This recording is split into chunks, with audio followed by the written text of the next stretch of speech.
আসসালামু আলাইকুম রহমতুল্লাহি অবরকাতুহু। সম্মানিত দর্শক, ডক্টর মোহাম্মদ ইউনূস সরকারের অভ্যন্তরে আসলে কি হচ্ছে?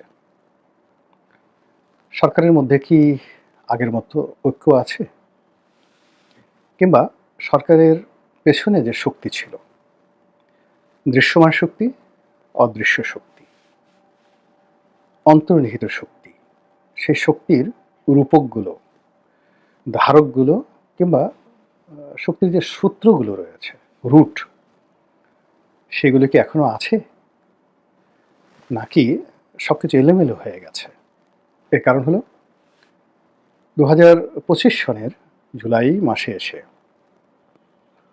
যে সকল কথাবার্তা শুনতে পাচ্ছি এবং যে সকল বিশৃঙ্খল অবস্থা দেখতে পাচ্ছি, সেক্ষেত্রে সরকার যে খুব স্বাভাবিকভাবে কাজ করতে পারছে, চলছে, সরকারের যে সুন্দর একটি ভবিষ্যৎ আছে, এটা মনে হচ্ছে না।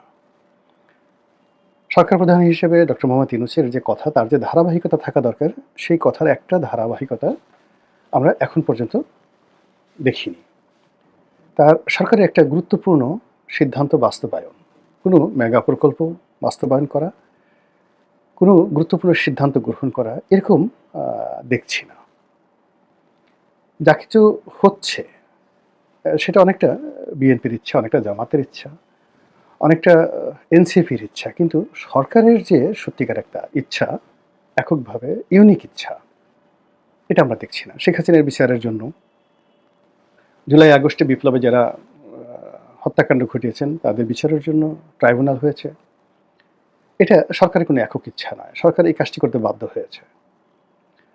২ নম্বর হলো যে এই যে বিচার ব্যবস্থা, সেই বিচার ব্যবস্থার মানে বিচার ব্যবস্থাকে চমৎকারভাবে কন্টিনিউ করার জন্য সরকারের যে ভিশন দরকার, মিশন দরকার, সেটা পরিলক্ষিত হচ্ছে না। এটা কেমন যেন একটা ঢিলেঢালাভাবে সবকিছু চলছে। আমাদের সুপ্রিম কোর্ট, আমাদের অ্যাপিলেট ডিভিশন, হাইকোর্ট ডিভিশন,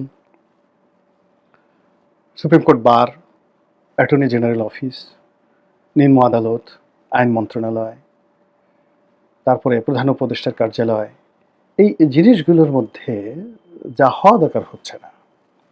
যেমন ধরুন শেখ হাসিনার ১৫টি বছর। এখন ১৫টি বছরে আপনি বুঝতে পারতেন যে কারা রাষ্ট্র চালাচ্ছে। সেক্ষেত্রে প্রধানমন্ত্রী কার্যালয়ের প্রধানমন্ত্রীর সচিবকে, ব্যক্তিগত সচিবকে, তারপর প্রধানমন্ত্রীর কার্যালয়ের মুখ্য সচিবকে, সমস্ত মানুষের মুখস্থ ছিল। আপনি কি বলতে পারবেন এখন ডক্টর মোহাম্মদ ইউনূসের মুখ্য সচিবকে? সবচেয়ে বড়, যিনি প্রিন্সিপাল সচিব, বলতে পারবেন না। আপনি কি বলতে পারবেন যে ওনার যে একটা সেক্রেটারি আছে, পূর্ণ সচিব পদমর্যাদার একজন প্রাইভেট সেক্রেটারি আছে, হু ইজ হি? তার নাম কি? আমি তো জানি না। কিন্তু তিনি বাইরে থেকে এনে বেশ কয়েকজন লোকে সিনিয়র সচিব, মানে একেবারে সচিবের আব্বা, আব্বা হুজুর, এইরকম অনেকজনকে তিনি সিনিয়র সচিব যাকে বলা হয় পদে তিনি নিয়োগ দিয়েছেন। তাদের ২-১ জনের নাম আমরা জানি। এখন এই যে তিনি যাদেরকে নিয়োগ দিয়েছেন, তারা যে কাজটা করছে, সেই কাজ নিয়ে সচিবদের মধ্যে সঙ্গত কারণেই একটা অসম্মানজনক, বিব্রতকর পরিস্থিতি তৈরি হচ্ছে। এর কারণ হলো এদের মধ্যে অনেক তরুণ রয়েছেন যারা সিনিয়র সচিব হয়েছেন, কিন্তু তাদের যে বয়স, তারা বড়জোর অনেকে টিওনও হতে পারতেন, এডিসি হতে পারতেন যদি তারা বিসিএসে চান্স পেতেন। এবং ২-১ জন আছেন যারা হয়তো তাদের বয়সের বিচারে বড়জোর ডিপ্টি সেক্রেটারি হতে পারতেন। তাদের যে এইজ, জয়েন্ট সেক্রেটারি হতে পারতেন কিনা আমি বলতে পারবো না, যদি স্বাভাবিক হইতে তারা প্রমোশন পেতেন। কিন্তু তিনি যাদেরকে সিনিয়র সচিব হিসেবে নিয়োগ দিয়েছেন, কেউ কেউ আছেন যারা বিসিএস পরীক্ষায় যদি বসতেন, প্রিলিমিনারিতে পাশ করতে পারতেন না।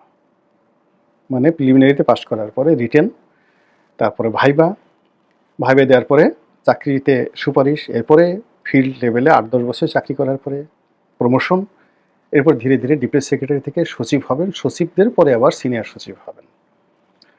তো এই যে একটা বিরাট, মানে সিভিল সার্ভিসে যদি ১০,০০০ লোক থাকে কথায় কথা, তার মধ্যে সিনিয়র সচিব হওয়ার সৌভাগ্য হয় হয়তো ১০ জনের।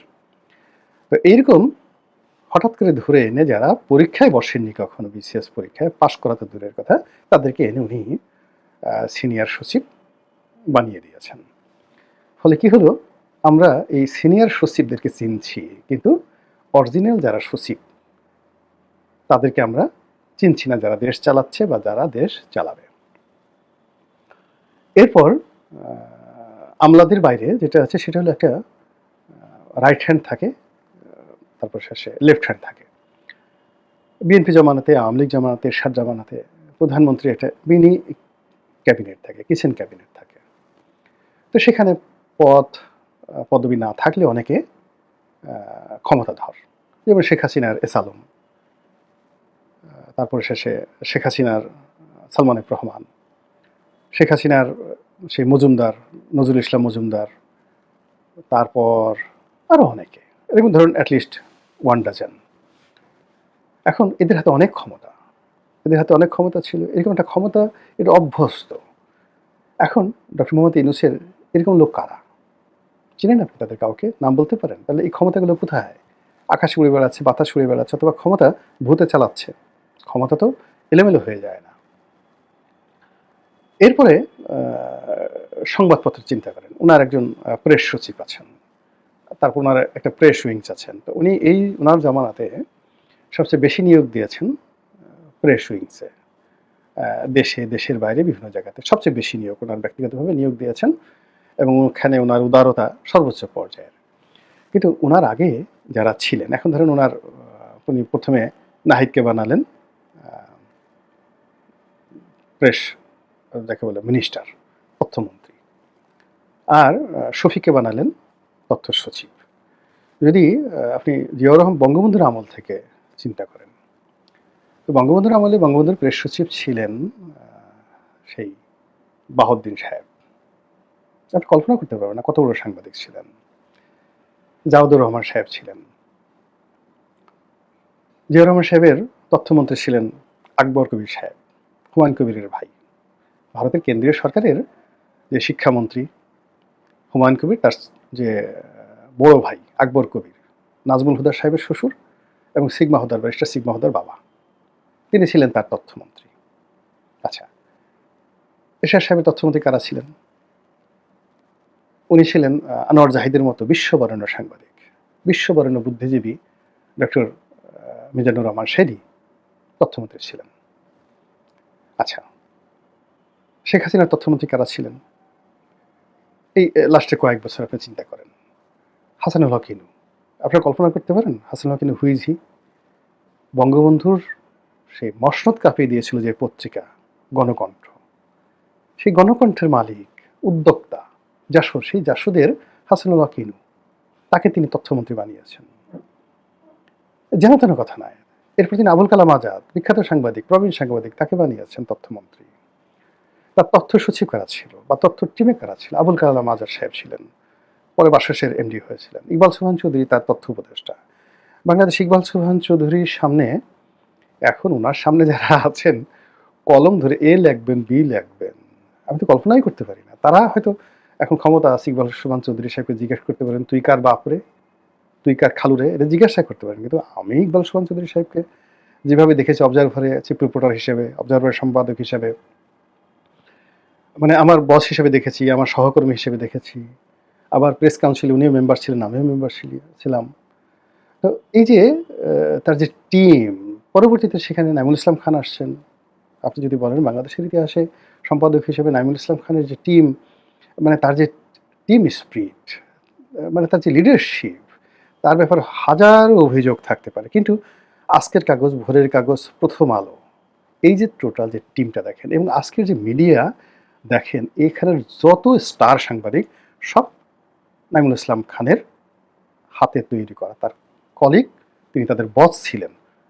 এই যে মতিউর রহমান সাহেব প্রথম আলোর, তারপর শেষে আপনার যাকে বলে আনিসুল হক, এরা সবাই নাইমুল ইসলাম খানের অধীনে চাকরি করেছেন। সেই ভদ্রলোক ছিলেন ওনার সেই প্রেস সচিব। তো কাজেই একটা ধারাবাহিকতা, সামঞ্জস্য, মানে রাষ্ট্র, 18 কোটি মানুষের একটা রাষ্ট্র, 7 লক্ষ থেকে 8 লক্ষ কোটি টাকার একটা বাজেট। তো এইটা পরিচালনা করার জন্য যে দক্ষতা, অভিজ্ঞতা, হৃদয়, মন, মানসিকতা, আভিজাত্য, যা কিছু দরকার, এটা কি এত সোজা? এত সোজা না। আপনি চিন্তা করেন যে এই সমাজে কত বড় বড় মানুষ আছেন, এখনো জীবিত আছেন। মানে যাদের সামনে আমরা এখনো পর্যন্ত দাঁড়াতে সাহস করার বা তাদেরকে একটা টেলিফোন করব, বিশ্বাস করেন এই সাহস আমার হয় না। তো এরকম অনেক লোক আছেন, আমার এই বদরুদ্দীন উমর সাহেবকে টেলিফোন করার সাহস আমার হয় না। বিশ্বাস করেন হয় না। I cannot imagine কাদের সিদ্দিকী সাহেবকে একটা টেলিফোন করতে আমার সাহস হয় না। আমার সেই শ্রদ্ধাবোধ রয়েছে। লতিফ সিদ্দিকীকে টেলিফোন করার সাহস হয় না। সাবির হোসেন চৌধুরীকে টেলিফোন করার সাহস আমার হয় না। তারা আমাকে সবাই স্নেহ করেন, আশা করেন, কিন্তু আমার সাহস হয় না। আমি তাদেরকে শ্রদ্ধা করি, কাছে থেকে দেখেছি। সে কত আগে দৈনিক ভোরের কাগজ মতিউর রহমান চৌধুরী, মতিউর রহমানের বস ছিলেন, এই যে প্রথম আলোর মালিক সাবির হোসেন চৌধুরী। এখন আপনি তাকে মনে করতেছেন যে রাস্তার একজন মানুষ। এটা আমার হয় না। কিন্তু অনায়াসে এখন ডক্টর মোহাম্মদ ইউনূসের সঙ্গে অনেক লোক আছে যারা এরকম বড়, বড় মানুষকে কান ধরে ঘুরানোর মতো সাহস রাখে, শক্তি রাখে, হিম্মত রাখে। তো এর ফলে কি হলো যে, যেভাবে যে জিনিস চলার সেই জিনিস চলছে না। ধরেন আপনার কাছে একটা মার্সিডিজ বেঞ্জ গাড়ি আছে। আপনি এটা চালাবেন অকটেন দিয়ে। আপনি সেখানে কতগুলো কেরোসিন তেল ঢেলে দিলেন। আচ্ছা গেল। ড্রাইভার হিসেবে আপনি বললেন যে, "ধুর বাদ দাও। ওই যে গুলিস্তান থেকে মিরপুরে যে রোডে যে বিকল্প বাসগুলো আছে, ওটা একটা ড্রাইভার ধরে নিয়ে আসো। মার্সিডিজ ড্রাইভার লাগবে না।" ওই ড্রাইভারই চালাইলো। ফলে আপনার গাড়ির কী অবস্থা হবে বুঝতে পারলেন। কেরোসিন তেল দিয়া মার্সিডিজ চালাইলেন।